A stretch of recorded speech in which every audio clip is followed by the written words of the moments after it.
Queridos amigos, sejam bem-vindos ao canal Videira Espírita. Meu nome é Cristina Brito e este é o programa Gotas do Evangelho. Aqui diariamente vemos as mensagens do Espírito Emmanuel, recebidas pela mediunidade de Chico Xavier e reunidas no livro Palavras de Vida Eterna, publicado pela Federação Espírita Brasileira. Antes de começarmos a nossa mensagem de hoje, vamos lembrar aos amigos que, por favor, se inscrevam no canal, acionem o sininho, compartilhem, comentem. Todas essas ações são importantes na divulgação do trabalho. Muito bem, queridos amigos, a nossa mensagem de hoje é a mensagem de número 92.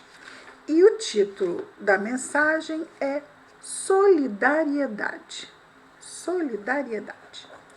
As palavras destacadas hoje são de Paulo de Tarso, não é? Escrevendo aos Romanos, capítulo 12, versículo 15, diz-nos Paulo: Alegrai-vos com os que se alegram e chorai com os que choram. Alegrai-vos com os que se alegram e chorai com os que choram. Emmanuel comenta as palavras de Paulo da seguinte forma: realmente na terra é mais fácil chorar com os que choram. Em muitas circunstâncias, mágoas alheias servem de consolação para as nossas mágoas. Desculpe. Quem carrega fardos enormes, como que nos estimula a suportar os estorvos leves. Aquele ali está sofrendo tanto, carregando aquele peso tão pesado. Ai, que bom, não é? Que eu só estou aqui carregando este peso que não é tão pesado. Neste sentido.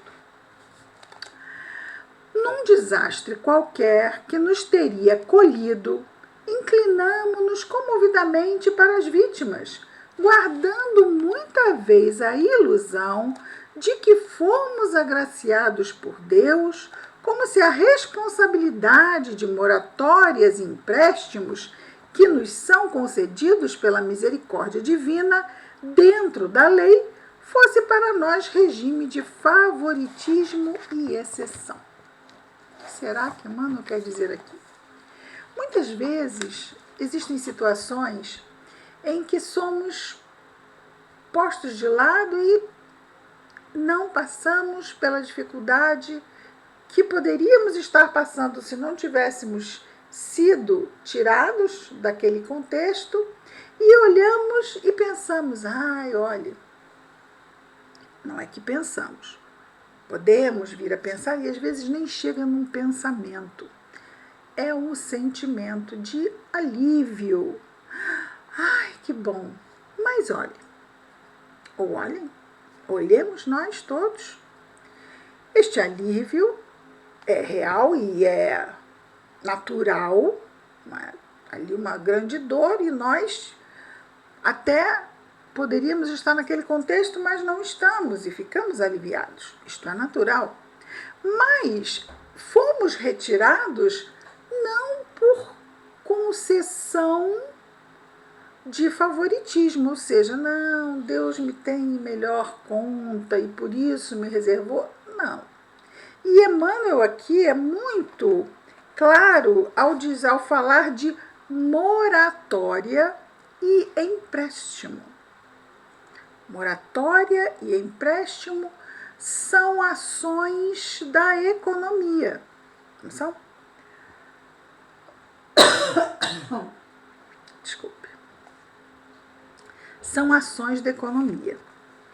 A justiça divina, ela trabalha muitas vezes com esse tipo de economia. Não é economia de guardar, mas é economia no que tange mesmo ao que é produzido, e o que é produzido gera um valor.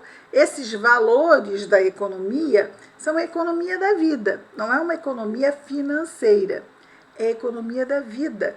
É uma economia em que viemos aqui, reencarnamos, para trabalhar os nossos débitos.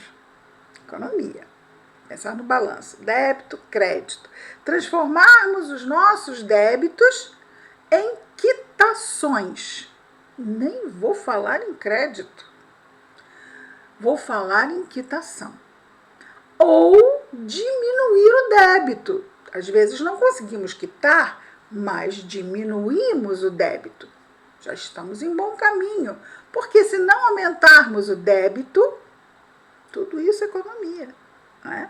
Se não aumentarmos o nosso débito perante a justiça divina, já estamos em franca melhoria. Podemos diminuir e, olha, lá chegará um momento em que quitaremos. Se fosse só um débito, ainda seria assim, não é? Mas sabemos que há muitos vícios a serem superados, há muitas virtudes a serem construídas e que nos assenhoreemos totalmente delas, embora saibamos que será num estado de pureza que isso vai acontecer, não é? A plenitude da conquista das virtudes. Então, tudo é um construir. Nessa economia de débitos e créditos, os créditos não nos deixam, não nos transformam em espíritos elevados, ainda não. Os créditos fazem os nossos débitos diminuir. Com os créditos, estamos transmutando os nossos vícios em virtudes. É um processo, não é? É um processo. Então, quando ele fala de moratória, moratória é o quê? Estender o pagamento. Teria que pagar agora. Mas eu vou lhe dar uma moratória. Eu vou lhe dar uns meses de moratória, dou-lhe um ano de moratória, pagas-me lá. Se me pagares lá, terás mais tempo de efetuar o pagamento em melhores condições. Geralmente é para isso que existe a moratória. Mas também pode acontecer um empréstimo. Então, neste caso, não temos o suficiente e nem teríamos, por conta do contexto reencarnatório. Por quê? Não porque Deus não tenha nos oferecido, mas é porque muitas vezes não vamos aproveitando as oportunidades. Não aproveitamos, não tiramos partido das oportunidades que a providência divina nos traz e chega uma hora que estamos lá, sem os recursos que precisávamos ter amealhado com aquelas oportunidades. Então não temos os recursos, não é porque Deus não nos deu. Não temos recursos porque não os produzimos com as oportunidades que a providência divina nos mandou nos determinados momentos lá da nossa vida. Então chegamos aqui e pensamos, e agora como faço? Não tenho mais recursos. E agora? Pode acontecer da providência divina, por mérito ou prova, fornecer-nos um empréstimo. Ou seja, situações que não estavam programadas, mas vão vir nos oferecendo novas oportunidades. Olha lá, você ainda tem um tempo, então vamos fazer assim. Você está lamentando, se tivesse condições, eu perdi aquela oportunidade, mas se fosse hoje, eu não teria perdido, eu teria aproveitado e seria diferente.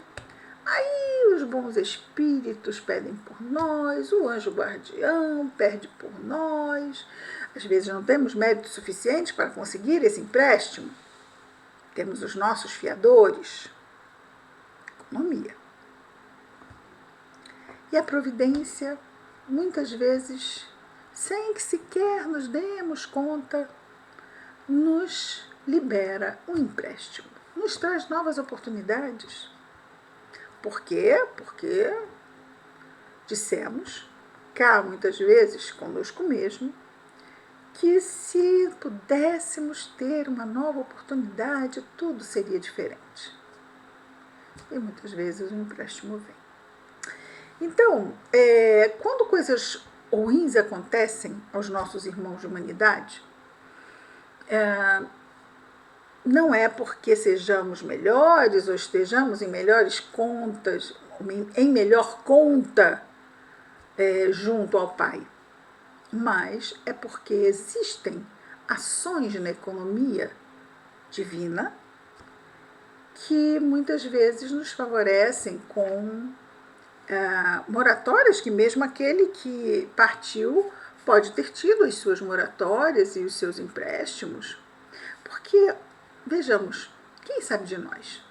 Quem sabe de nós é Deus. Quantos empréstimos já nos foram entregues? Não sabemos, muitas vezes, não percebemos. Não temos mesmo como saber. Se a situação que nos chegou porque estava lá para chegar, ou se porque está sendo estendida lá um empréstimo, se o meu tempo já não era para eu estar aqui, mas me foi concedida uma moratória, um tempo extra para resolver algumas coisas, algumas pendências. Moratória é só um tempo, não é muito tempo, mas é algum tempo.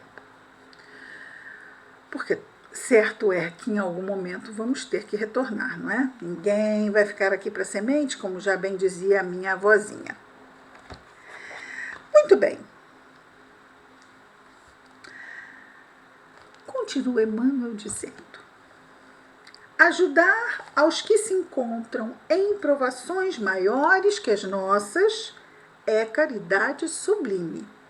No entanto, é forçoso reconhecer que aconselhar paciência aos que choram, na posição de superiores tranquilos, olha, tenha paciência, isso logo passa. Assim. Na posição de superiores tranquilos, superiores no sentido de que não estamos passando por aquilo pelo qual tanto rogamos paciência às vezes pelo que está passando, não é?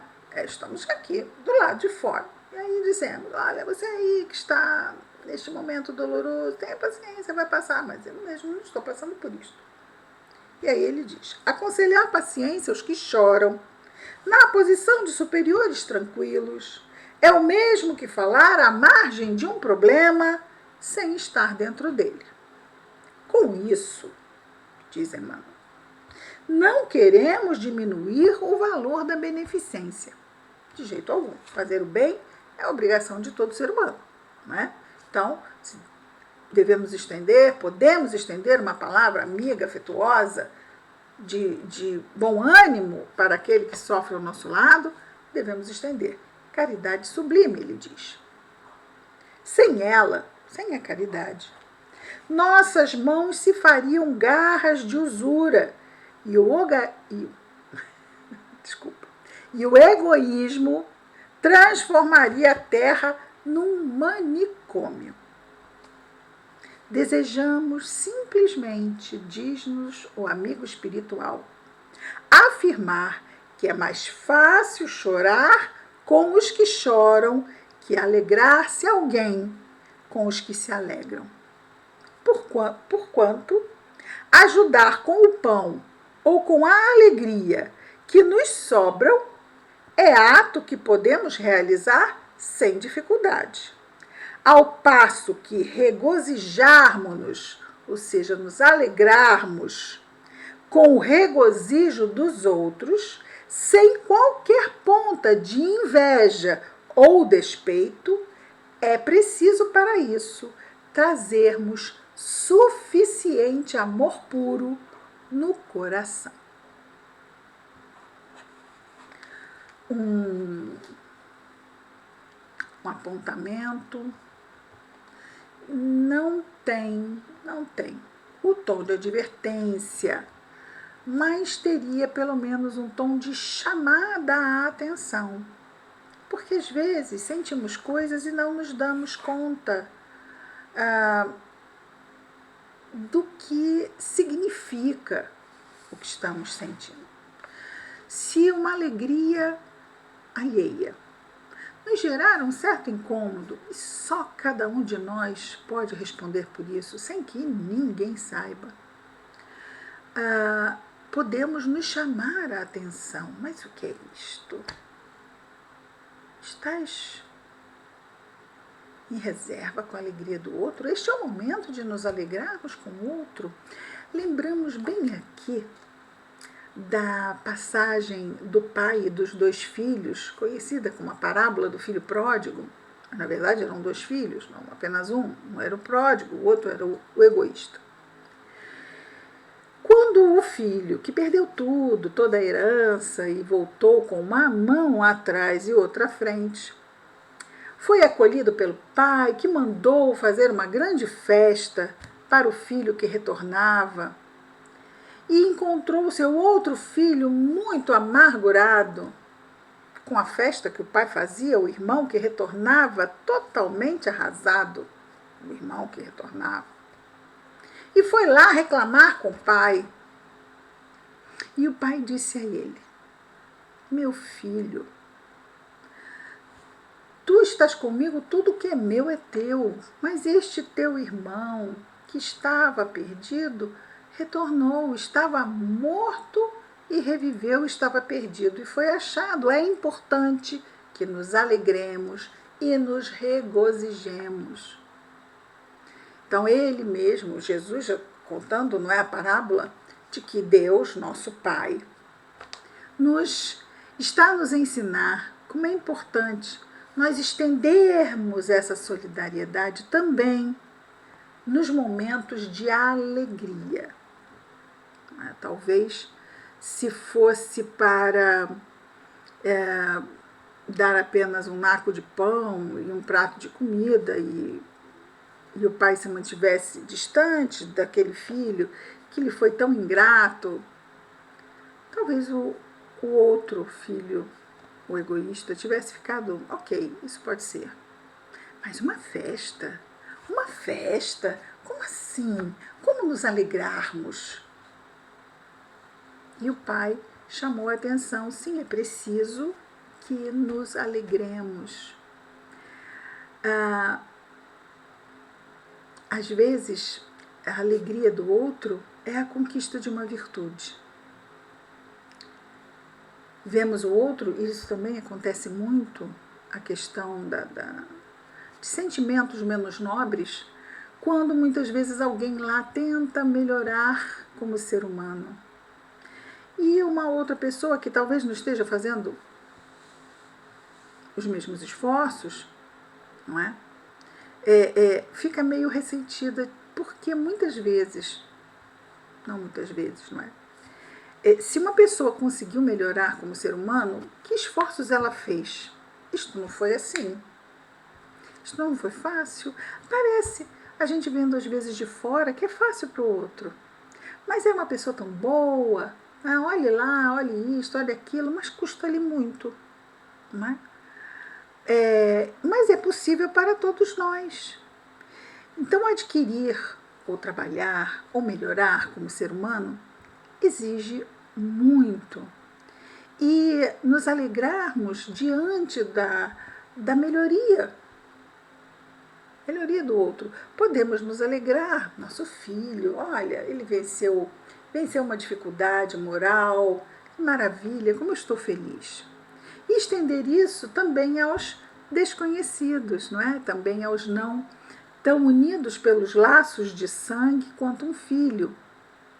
Então, estendermos esse olhar caridoso de solidariedade que ele destaca aqui também, nesses momentos de alegria para o espírito. Fica aí essa chamada à reflexão do nosso Emmanuel. E já lá se vão uns bons minutos, não é? Então, vamos à nossa prece. Embora o Gotas do Evangelho não tenha um tempo como o projeto 15 minutos, mas é bom não abusarmos aí do tempo dos amigos também. Então, vamos à nossa prece. Querido Mestre Jesus, obrigado, Senhor, por mais este dia.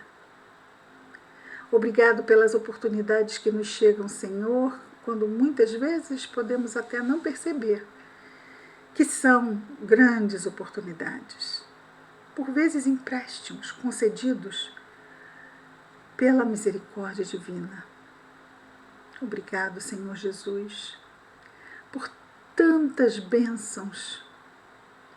Obrigado, Senhor, pelos desafios, pelos problemas que a vida nos dá. Porque não podemos melhorar sem enfrentarmos tais desafios para exercitar o bem a cada dia. Que as tuas bênçãos de paz, amor e luz, Senhor Jesus, estejam com todos nós e entre todos nós, aonde quer que estejamos e com quem quer que estejamos. Em especial te rogamos, Senhor, pelos nossos irmãos em sofrimento, encarnados ou desencarnados. Obrigado por tudo, Jesus. Graças a Deus.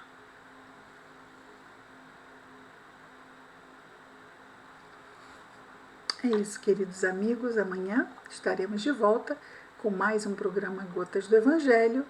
Que Jesus nos abençoe a todos. Muita paz.